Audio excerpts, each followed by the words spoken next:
Hi, good morning, good afternoon, good evening, wherever you're tuning in from. Welcome to another edition of LaToken VCTV. Today we have an interesting topic and interesting guests to join us in this conversation on food tech and e-commerce investments in delivery. Um, we have two guests now, and I guess more will be joining us as the show goes on. And this is also a call out to all our viewers. Wherever you're tuning in from, we are live on YouTube, we are live on Twitter and Facebook. We're also live on LinkedIn. And you can join and be part of this show on either one of these channels. All you need to do is just drop a comment like Nuruzan is doing now and Kaylan Paul. You know, Thanks for your shout outs. Musafa Islam saying hi from Facebook. Thanks, guys, for tuning in. And yeah, Hussein is also joining in. I mean, it's just We coming can in. have everybody coming in now. Yeah, it's a good feeling to have all these guys part of the show. Yeah, Christopher Ruben from Facebook. I mean, thanks guys. Thanks. I mean, you guys keep us going here. So thanks for tuning in and yeah, tell somebody to be part of this show. You know, Today, like I said, we'll be talking about food tech and e-commerce investments in delivery. Please be part of this show. And for startups, businesses, and entrepreneurs, you could also be part of this show on another level. You can pitch your startups, pitch your projects to our wonderful audience by just getting in touch with me or the LaToken VCTV team, and you can be part of this show, pitching your startup. You might just get the funding or the exposure that you're looking for. So I think I'll start this show by letting our guests introduce themselves. And obviously, we have Blanca. This is the first time I'm hosting Blanca. Blanca, you're welcome to today's show. Please introduce yourself and give a bit background for the audience to meet you. Hello, everybody. Thank you for having me. I'm Blanca Kobayashi, and I'm the marketing director and PR director of Kobayashi Group. We are based in Japan, in Tokyo, but we have businesses all over the world. And one of our big market is Nigeria, as well as here in Asia. We operate in many levels. We have businesses in hospitality. We have hotels, accommodation, fashion. We also have pharmaceutical company in Nigeria, actually. And then big part of the company is, of course, blockchain investment and advisory. So I'm happy to be here, and food and e-commerce is actually a very dear subject to me. Awesome. Thank you very much. We'll be looking forward to your insights in that regard. Gary, Sure. Good to see you what's today. good? Same here, same here. Yeah, my name's Gary Fowler. I'm a serial entrepreneur and investor. I've done 17 companies, 2 unicorns. Although it's funny, Nathaniel, why they call them unicorns, mythical creatures, is beyond me. It just doesn't make zero sense. Anyhow, been involved in 2 unicorns. Click Software, which was sold to Salesforce for $1.35 billion. I was on the original team, and Eva.ai, which I co-founded 5 years ago. Love artificial intelligence and quantum computing. The CEO, co-founder, and president of GSD Get Shit Done Venture Studios, premier AI and quantum venture studio, located in Silicon Valley. Although right now I'm in Palm Beach in Florida. I've been down here through the pandemic, so it's been interesting. But it's great to be here and great to see Blanca and yourself, Nathaniel, and the rest of the VCTV team. Thank you very much, Gary. Thank you very much, Blanca. And nice having you guys part of today's show. And I guess we jump right into today's topic. I mean, food is something that we all have every day, and food technology is on the major threshold of alteration. Now, just as it's happening with soil and water, we might also just run out of food. And studies project that a close brother to the food industry, the e-commerce industry, should anticipate over 200% growth rate from 1.3 trillion in 2014 to 4.9 trillion in 2021. Now, major drivers that impact food delivery, um, the millennials, new delivery channels, modern delivery options, new niches, AR and VR, crypto food orders, and big data.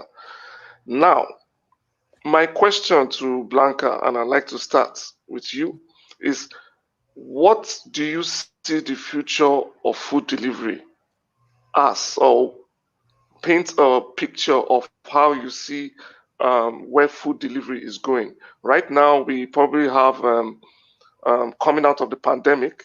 I mean, a lot of food delivery businesses were really doing good. And now, post pandemic and in the future, how do you see food delivery picking up or remaining? With the COVID-19, the food delivery really boomed and it expanded tremendously.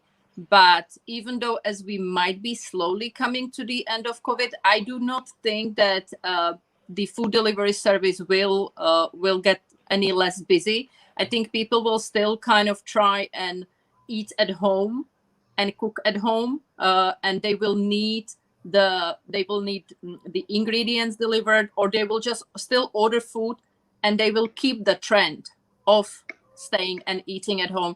They're not gonna be rushing to restaurants because we still don't know what's happening right now. We are on the verge of, what is it, fourth wave, and I do not think that the food trend is actually stopping. I know you guys in Africa, everything is back to normal, but here in Japan, for example, we are right now back in partial lockdown, and they are talking about another state of emergency.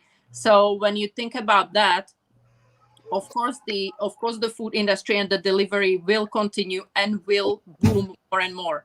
So I don't think it's actually coming to an end. Awesome. Thank you for that insight from Asia. And we go down to America. Gary, I mean, what do you see the future of food delivery like? Is it going to be business as usual? Is it going to remain the same, or is it going to evolve?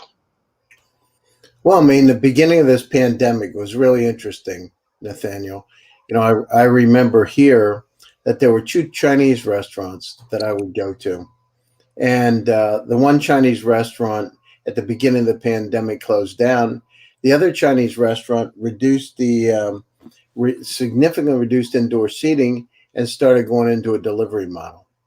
So the Chinese restaurant that had the delivery model, I had a conversation with the owner. He said his business was doubled what he had ever done as a regular restaurant. So of course we need to adapt to the system. There's a lot of things that need to be considered. Technology to be able to maximize, optimize, getting the right person at the right place at the right time. Kind of like what we did at Click Software, optimization algorithms, who's closest, what level of service, when it needs to be delivered, et cetera. So those kind of technologies. But you're right on the side of the planet. We're going from 8 billion to 13 billion people. There's not going to be enough food, right? So this pandemic, although down in Florida, we're close to normal again. So we don't really feel the pandemic like we did. We have masks, but everything's open. We can go to restaurants, gym, the whole nine yards. Of course, 25% of the population is now vaccinated too. So at the same time, this has really been a wake-up call, right? And we understand that, there are hybrid models. Before, we weren't really into delivery like we are today. It wasn't normal restaurants. Yes, DoorDash, we had the Uber delivers, but it really picked up because there were no options. So what does it look like over the next year? I see a hybrid model in place. We understand, how much business can be done from delivery, and quite frankly, people are used to it now. Although my gut feels over the next 6 to 9 months here in the States, we're going to see that really significantly reduced for a while because people want to get out of their houses so bad. They're sick of being cooped up. They're sick of having looking out the windows. They want to get out and they just want to see things. They're free and they want to be able to experience it. So we're seeing a lot of that. Um, it's interesting because these kind of like dark kitchens, the kitchens before that, we didn't really have restaurants that would only do delivery, right? They were kind of a hybrid model, but now you're seeing those kind of things pop up, which weren't as prevalent before. So it's an interesting time. At the same time, the supply chain was disrupted, so it was hard for them to get the right kind of products. I remember here at the beginning of the pandemic, God, it seems like years ago, but it was a year ago. We actually had food banks. We had giant food banks because the farmers couldn't get their products to the restaurants, so they were given tomatoes and cucumbers and corn, all this stuff for free. It was crazy. I don't know if it was like that in Japan, Blanca, but it was incredible. They were not exactly giving it free, but for example, schools, because they had suppliers that they were delivering schools to cook food. Yeah. And the schools were releasing lists of their suppliers and were motivating families and parents to order from those suppliers for a heavily discounted price as well, because the food was just there and they did not have, they had all these eggs and milk, because in Japan children still get milk, so they had all those that supplies. And then vegetables, everything is cooked in my son's school, everything is cooked fresh. So when that happened, all that food was left basically to rotten. So we were getting messages from school with the list of suppliers and with the contact numbers, encouraging us to order from them so they can stay in business and they also don't throw the food away. Yeah, no, I hear you, and at the same time, that opens up another set of questions. It's using artificial intelligence and to really have insight into the supply chain, because those kind of issues you need to be able to divert products at a moment's notice to where the need is and where the opportunity is, and we didn't have those kind of systems in place. And as the pandemic went on, we understand that we couldn't even get toilet paper. You talk about food delivery. I don't know. Was it like that in Japan, by the way? Same. It was crazy. It was crazy. Yes, everybody, because I think you guys started it in America. And then people were like, okay, so there's not going to be toilet paper. So everybody went to stores and start buying it. So what happened then, they were doing limits. You could only buy a 1 pack per person. Mm-hmm. Yeah. Because, it was the first thing. And then masks, of course, were out of stock.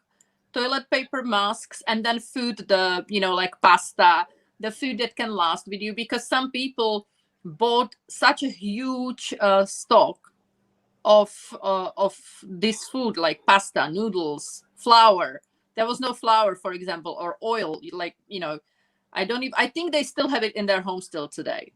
No, I actually have some here. I got one of my garages has stuff that you know what I did is I bought big crates of cases of dog food, because I figured the hard thing is going to be getting dog food. So I bought a bunch of dog food, and I had probably had 20 cases of toilet paper and stuff. You see, Wow. we've never had a problem, but also we left to Nigeria at the time, and we bought a new apartment, and as we moved in, within 2 days, they closed the country and they did a complete lockdown at that time.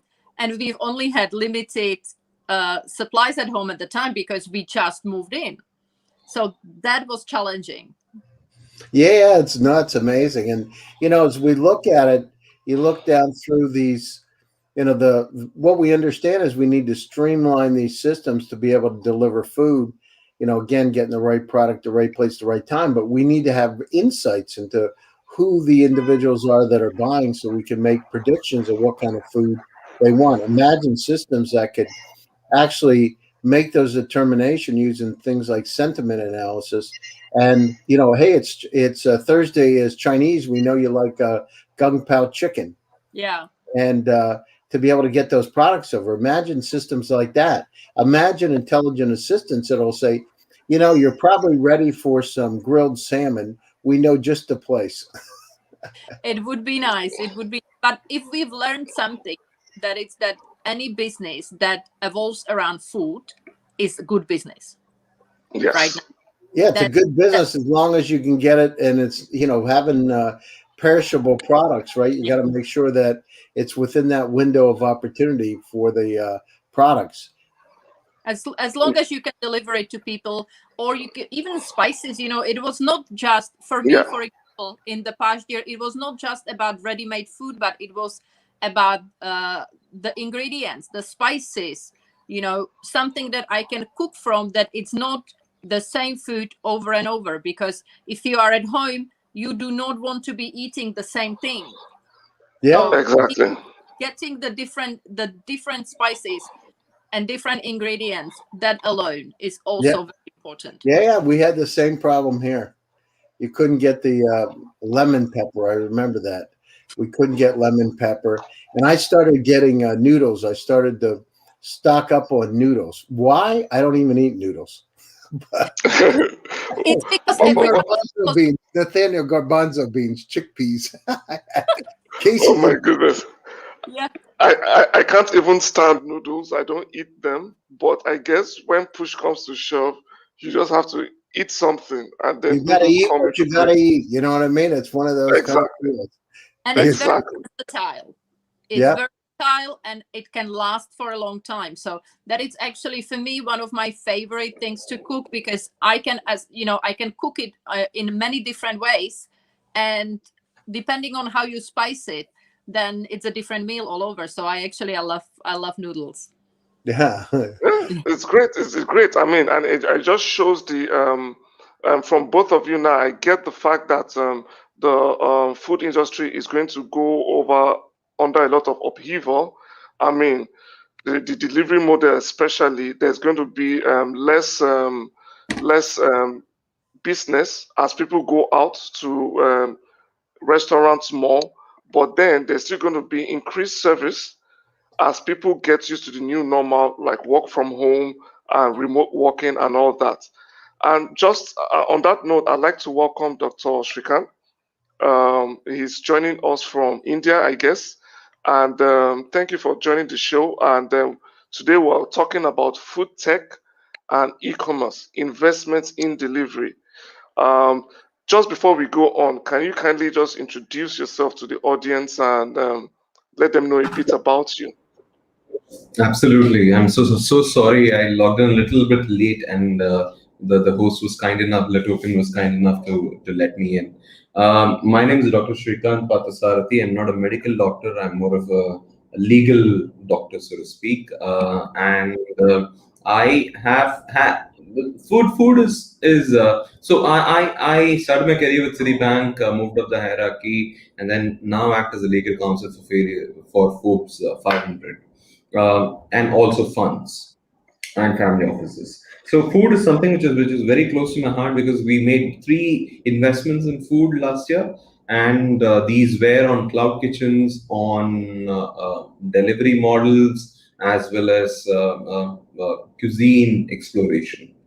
So there were certain. I mean, if you talk about food tech, there's amplitude that you can talk about. You can talk about cuisines. You can talk about the cloud kitchens, and it's interesting to get a Japanese perspective, because I am told that the number of vending machines in Japan is 10 times the global average, or a Western average of a vending machine. So you talk about COVID, you talk about food, and then you have the vending machines, which is basically was done before COVID. So I was finding it very interesting when Blanca was actually mentioning about Japan, and the vending machines are still there, and they're still working. As a matter of fact, Japan used to wear masks even before the COVID started, so they were Yes. all protected even before. So Yeah. food is something that so India. So let me just summarize in 30 seconds. India is a very unique thing, because we have, according to the startups, or at least the top 5 startups comparable to the DoorDash and other startups that you'll find in the rest of the world, have returned to normalcy, is what they claim so. And not returned to normalcy, they have done 2 times the revenue that they used to do. Now, what has happened is a lot of acquisitions is happening in the food space because they want to integrate the whole supply chain model. So in India, you will find a lot of deals which are happening, which are you could be a cloud kitchen, you could get acquired, and they will integrate that into the platform and so on and so forth. So it's very exciting times in India as well. Thank you very much, Dr. Srikant. I mean, it's interesting to see all these perspectives from different countries. And like you mentioned, Japan is doing 10 times the average number of vending machines. I mean, that's a lot of food going down, and it's interesting. I like food anyway. So, Man, you guys are getting me hungry. It's breakfast time. The more we talk about it, I was just thinking, chicken vindaloo has sounded good right now. yeah. I mean, we have a couple of more minutes, and then we can go have all the food we want. So, This thing about the scarcity of food makes me hungry for some reason. believe me, I'm already thinking of some spicy chicken or something already. That's what I'm thinking. Some spicy chicken and noodles. Yeah. But okay, now what is more interesting than the future of food delivery is also what innovation will be built around food delivery. I mean, I know for one that delivery channels are changing. I see that you can order via tweets now. You can order via smart TVs and smartwatches. I see that there's a lot of options when it comes to delivery models, from drones to robots and self-driving cars and all that. I don't know how many of this is being implemented already. Then other options like what Gary will be probably familiar with in big data, how to use AI to understand consumer behavior and consumer taste based on seasons or location and stuff like that. I want to ask Blanca, what technology do you see will become your favorite in the coming dispensation? I mean, all these technologies are out there and a lot of prospects and possibilities. But what technologies do you really see taking off post COVID? I think any apps that go through phones, because no matter where you go around the world, almost everybody has a cell phone with data, no matter where you are. So as long as you can easily order through any app, that will still be booming. Then depending on the modes of payment through that app, that will also determine whether it will be more or less successful. Here in Japan, you can pay, even if you order through Uber Eats, you can still pay cash on delivery. You do not have to have a credit card on file, which a lot of people in many countries does not have a card that they could pay with. So as long as the payment system is good for that country, for that environment, then the mobile ordering will definitely be the most booming. So any good easy app, because people don't like difficult things. Yes. I know it by myself. If I go somewhere and it's complicated, it starts kicking back, then I'm like, I don't need this, and I will just rather call in and pick it up myself. But if the interface of the app is easy, it does not give me too much hassle when it comes to payment, and I can track when my food is being made, dispatched, and the delivery route, then I'll be ordering. Interesting. Well, interesting that you mentioned payments, because I'm aware that some food delivery outlets already accept crypto payments. Is there anything of that sort in Japan right now? Not for food delivery. You can buy watches, you can buy electronics, you can of course buy a car with crypto, but I have not seen any like Uber, any food delivery company that would be accepting crypto. but I do not order food that much, to be honest. Okay, cool. But your perspective is also interesting, Gary. I mean, from your own area, from your region, I mean, what technology do you see picking off post COVID? I mean, post pandemic. The options are there. Delivery, robots, drones, ordering models. VR, AR, crypto, big data. What do you see? Really picking up. Well, I mean, the situation is it's how to get hyper personalized and closer to the customer to understand what their needs and wants are before that they really understand it. So those kind of technologies are be important. The other thing is, from a food tech perspective, developing enough of the right kind of food to be able to access it in an easy way and to be able to redirect it, as we said. So the technology's got to be dramatically improved, and we're seeing here a lot of meatless products. So the move away from animal based protein to plant based, we're seeing a lot of that, and it's when you start to see I don't even know why we call them hamburgers anymore. Veggie burgers, I guess. Yeah. Well, we're seeing a lot of those. And so it's interesting to see it. And then we start looking at things like 3D printed meat, right? I've seen some of that. So we're starting to see it's not out for the consumers yet, but we're starting to see the technologies leading up to it. So a lot more plant based, a lot more focus on how to increase the production, to get the right product, the right place at the right time. At the same time, hyper personalization to make sure that we're anticipating what the demands are. Now imagine how that's going to change things. Looking at all the data that's out there and forecasting it, so you wouldn't even have to order; it would know when you're hungry. So Exactly. imagine, Interesting. imagine Nathaniel, when we have smart pills. So which now they've started, but imagine having pill with inside of you, a nanobots out there that understand when it's time for you to eat and what you should be eating. So imagine that kind of customization. Imagine being tied back through to the restaurants, the right kind of restaurant, so that we shouldn't have a lot of sugar today. It's running a little high. Let's course correct it, and we'll come up with some more vegetables today. Those are the kind of things that are in the future. Scary. I have a ghost as my PA, and that's scary. That's AI and big data combined.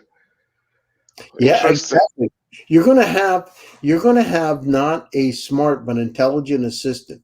That assistant is going to help you navigate through life, to understand what's out there, to be able to come up with the kind of foods that you need, where you need to be, etc. It's going to be interesting over the next. You're going to see it happen slowly, but you're going to see people it's already happened, right? With using bots and those kind of things. So you're starting to see that transformation take place, but it's going to happen more and more. And when it's done, I mean, people won't even get it. It'll be just normal. Wow. Just Interesting. like Nice streaming. one. We have StreamYard 2018 from, I believe, Vancouver, Canada was a dream. Here we are, right? Zoom. Look how fast the things get adapted. I Yes. remember when Eric from Zoom, 5.5 years ago, I was one of the original early Zoom users, and people said, "Oh, I'm not going to do this. Why would I do this? I've got Google Meet or I've got Skype." Skype. But here Yeah. we are. Wow. It will be interesting to see a future that looks like what you painted. And Dr. Srikant, I know you have some interesting views. What technology do you see becoming popular post pandemic when it comes to food delivery? So let me agree with all the things that Gary has just mentioned, because he has mentioned a lot of things which I intended to say. But I would the food industry is such a big industry that you will have to look that in separate compartments. Unless you compartmentalize, it's not easy.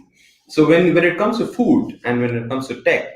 Uh, Personalizing your food according to the choices of whether you have you have a child in the family, you're allergic to something, or you're a vegan, you just turned vegan on, then you've gone back to meat and so on and so forth, are interesting phenomenons that needs to be tested out.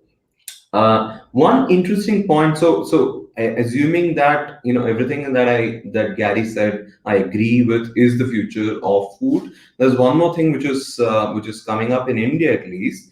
There was a lot of I wouldn't say hue and cry, but there was a lot of drama when the Four Seasons, or these star hotels, so to speak, right? The top notch hotels, or the top notch places that you will go to if you were to stay in that particular place, started delivering food. So imagine a Four Seasons app on your phone, and which delivers food, and you've got your own chef, and the chef writes nice personalized quotes for you, and so on and so forth. So on one end of the spectrum, we are talking about robotics. We're talking about robots doing the whole process of food, and assembling a burger, and so on and so forth. On the other end, we are talking about personalization, which again, we would like personalization only if it comes from a human being, so to speak. So an interesting thing. The other day, I ordered some food, and I found a small piece of paper which was written for my son, and it said, "Look, I prepared the food, not spicy at all, just for you." And it was a personalized message for my son. I mean, it could have been done by a robot, it could have been done by a human, but there was obviously a human signature to it. So the future is personalization. How we personalize it is a question. Nice. Interesting. I mean, and like you said, there are different levels to these things, and you can compartmentalize and then decide which direction you want to go. Thanks for that, Dr. Srikant. And yeah, there's another call to our audience. Guys, you're watching wherever you're watching from, Facebook, Twitter, LinkedIn, or YouTube. You can be part of this show. Let us know how meals are over there. The pots, yeah. The pot, I guess you're calling from Facebook, yeah. You yeah, you saying your thanks.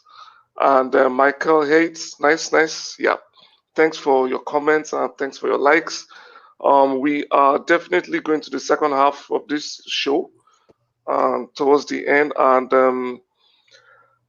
I have another interesting question. Now we're going to the other side. Yeah.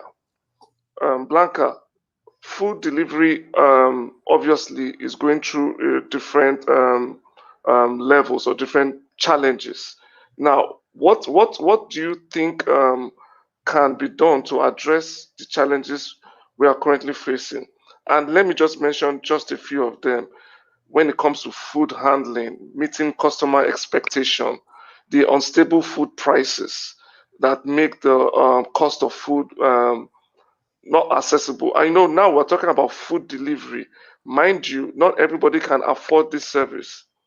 There are some that just can barely eat. I mean, a significant percentage of the world population still lives on less than $2 a day, and this is still part of the food delivery um, cycle. So, I mean, what do you feel should be done, can be done to address food delivery all the way from us that order food and to those that are still underserved? For those that unfortunately do not really have the funds of getting the food delivery, the easiest way to save money is actually still cook at home. There is no way that if you have $2 and you have to feed 2, 3 people or family of more, that you can get a food delivery and feed your family for that money. But you can still source good good ingredients, good produce with that money and cook at home. So unfortunately, I don't know that food delivery is that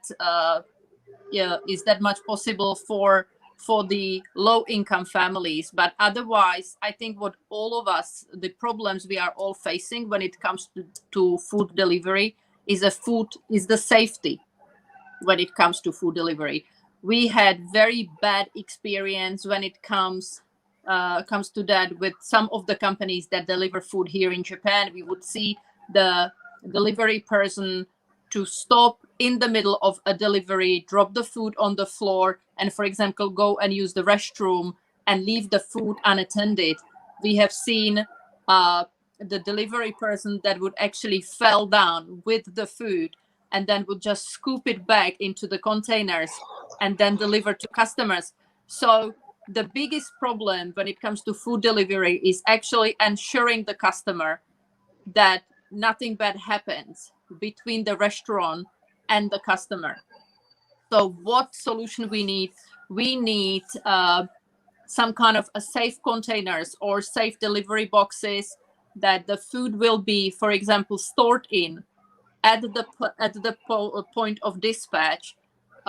If it can be a container, then the customer would be able to insert his own code that the delivery person would not know. The food will be delivered to him with a tracking, so you can see that the person is not stopping anywhere.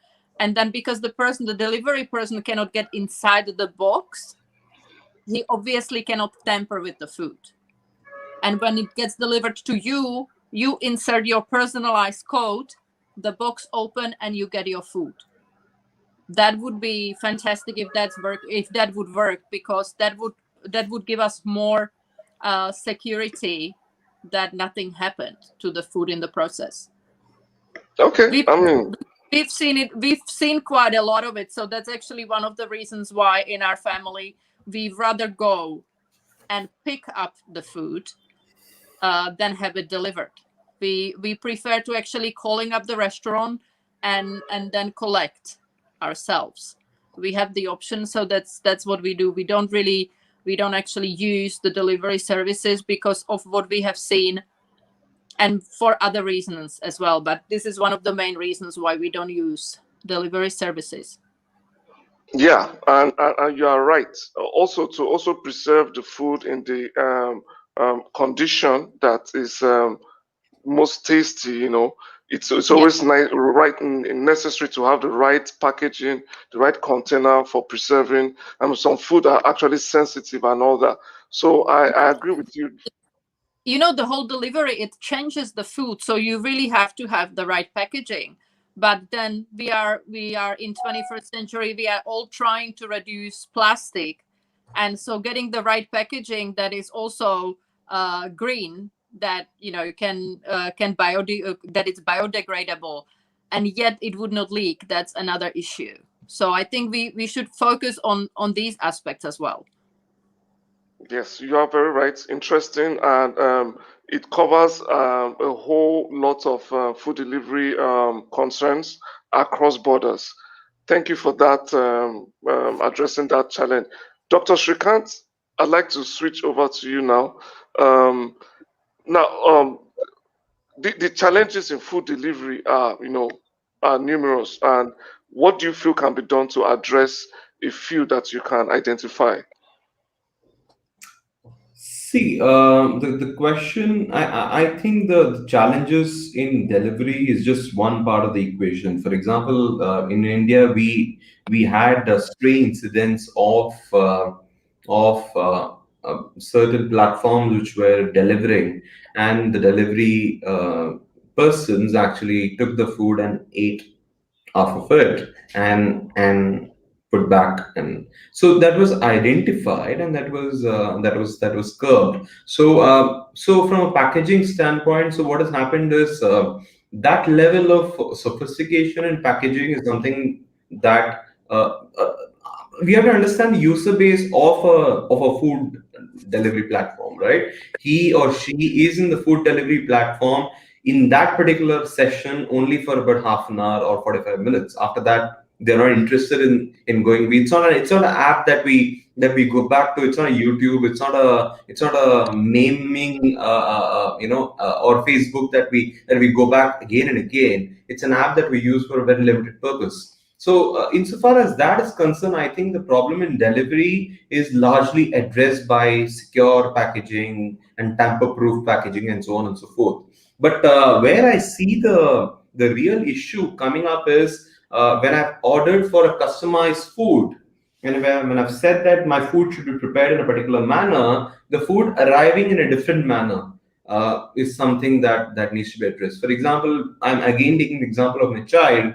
I've always emphasized in the text box of my delivery that the item should not be spicy at all, and they make it default spicy. So that is a problem that needs to be addressed, which is again doubling down on Gary's point that the personalization should be there and it should stick. The personalization should stick. We should see the personalization actually being implemented in the food which is being sent out. Thank you very much, Dr. Srikant. You talked about personalization. It's very important, especially in these days where new people are particular about the quality and quantity of food to ensure eliminate food waste and to appeal to certain tastes. It's important to be hyper personalized and keep strict discipline in that regard. But Gary, I'd like to switch it up a bit. In now, we've all talked about food delivery, to the home user. Now, what do you think about food delivery to the underserved, like I mentioned earlier, but in a way that makes it possible that those that cannot or afford this kind of home delivery can get products from farm to their homes or to their fridges at reasonable cost, in reasonable time, and in reasonable condition. I mean, this is still a challenge. I mean, I can tell you for free that in the northern part of Nigeria, it is known that at least 50% of the tomatoes that are harvested eventually rot and go to waste. 50%. Now, this 50%, if had gone into the market, could have reduced the prices of tomatoes significantly to make it affordable by all. So, in that regard, how would you address this challenge of food waste? Well, I mean, so you're diving into a lot of pieces. Part of the problem is we have the same thing in the U.S. as well as other parts of the world. That is, the farmers need to make money. It's not just about giving the products out. It's about they need to be able to make it profitable, or they don't grow tomatoes, right? So if there's no money in making it, then why would they do it? So a lot of times, what will happen is governments will actually buy the surplus, right? They'll buy the surplus to make sure that there is food production. So it's a big challenge. Where does it go? If you're a farmer and you're selling your tomatoes for, $1 a pound or a kilo, and you've overproduced because it's been a good year, you got twice the yield, and there's not demand in the market and it's perishable, you got to reduce the price, right, to move the product. But at the same time, you need to make money. If you're not making money on it or losing money, it's a bad proposition. So what I'm thinking is, I've thought about it during these conversations today, or this conversation. What about, we had food co-ops when I grew up, farm food co-ops when I was a kid. Essentially, everybody would get together and they would buy their products from the same place. So it's not a grocery store, but it's really like a distribution center. Farmers would bring the products in. You could get at dramatically reduced prices. So imagine the situation essentially, and imagine having things like blockchain inside of that to be able to have those smart contracts, how that would change it. So you're cutting out the middleman, right? And that could be a way that the co-ops could be a very interesting way. And then imagine having that hyper personalized. So it understands what kind of, how many cucumbers you use average on a week, and it delivers them right to your house. And here's a surcharge of 10%. So those kind of things are going to come out. In terms of the waste, the problem is the government's got to get involved because small farmers can't do it for free, right? Or they're not going to be in business. So in that point in time, coming up with a system that makes sense. Now, if it's a streamlined system, that means you could reduce your production. And so that means that you would have, more vegetables, for instance, and not an oversupply as you would normally would. The other thing is where if you're in northern Nigeria, where can you take those products to be able to distribute them to the market, to have those products at the right place at the right time? So I don't know if they do that there, but optimization algorithms to be able to help make those kind of decisions. And of course, artificial intelligence, machine learning, and deep learning. But this is really the new world. It's coming out, and we got to do it. Nathaniel, when the population is going to be 13 billion by the end of this century, anticipate from 8, we're going to have a huge strain on the food supply. We need to come up with ways to make it more efficient. We're going to have a lot less land and a lot more people. Now, I'm a country boy from Pennsylvania. You got a lot more people, a lot less land, and a demand for products. You better figure out some innovative ways, and efficient ways to be able to up the production yields. Thank you very much, Gary. I mean, a lot has to be done, both from the farmer's perspective and from the government side, to make sure that they optimize all the resources. And like you said, it's not getting any better. 13 billion mouths to feed in the coming years. We have to make use of every resources wisely and save waste from happening. Thank you very much for your feedback. And we've come to the very, very tail end of today's show. You guys have been amazing. But just before we go, I'd like to take like your final thoughts, final feedback about this food delivery industry, and what you see, your opinions about the industry and what you see coming up in the next few 5, 10 years. Blanca, as we go. Oh, well, thank you for having me. What I would like to see, I would like to see better infrastructure between the farmers, for example, so people can get more fresh produce, literally from farm to table. That's how we're trying to eat now. Everybody is trying to eat healthier and better. So not only food deliveries, but I would like to see more support for the farmers to connect them with the buyers, so the deliveries can happen timely and the food can be delivered, the produce can be delivered for more reasonable price. Because here in Japan, right now, if I order any vegetables that needs to be cooled, stored in cold, I pay about $14 for a box, which is actually quite, I would say, quite expensive for that kind of delivery, and that does not count for the price of the produce. So I would like to see an improvement in delivery, so we can get a fresh produce faster. And then when it comes to food delivery, I would definitely love to see more options on safety procedures when it comes to delivering the food to the client, and better conditions for the restaurants that are making the food. Because the biggest problem right now with food delivery is with the companies, with the apps, is that they are taking a big chunk of the restaurant's profit for the delivery, as their commission. Not only not as a delivery charge, but as their own commissions. And a lot of restaurants is doing it now because they did not have other choice than do deliveries.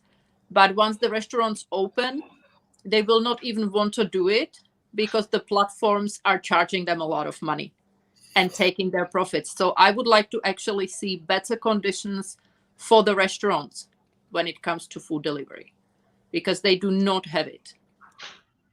Thank you very much, Blanca. Thank you very much. I'm sure somebody out there is working on some tech or some idea on the blockchain, probably, to Hopefully, democratize love to see that. Yeah, obviously. Thank you very much, Blanca. Gary, your thoughts summarizing everything that we discussed. Yeah, sure. I mean, these are we've been through the last year of this pandemic, and we understand that the ways that we have to produce food better, deliver food better, and that there are a lot of options out there. At the same time, we need to make sure that we've got the right quality, we got the right consistency, and also we can get it at the right time in the right place. So it's really interesting in terms of delivery. I think that we're on the verge of this hybrid delivery model. We're going to have hyper personalization. The system, imagine knowing what you want and to be able to allocate that corn, those tomatoes, the beef, the chicken to your place based on artificial intelligence. Understanding you don't even have to go to the grocery store anymore. It's delivered right to your house, prepackaged in a box. It knows that you're going to want. I'm hungry for chicken vindaloo right now.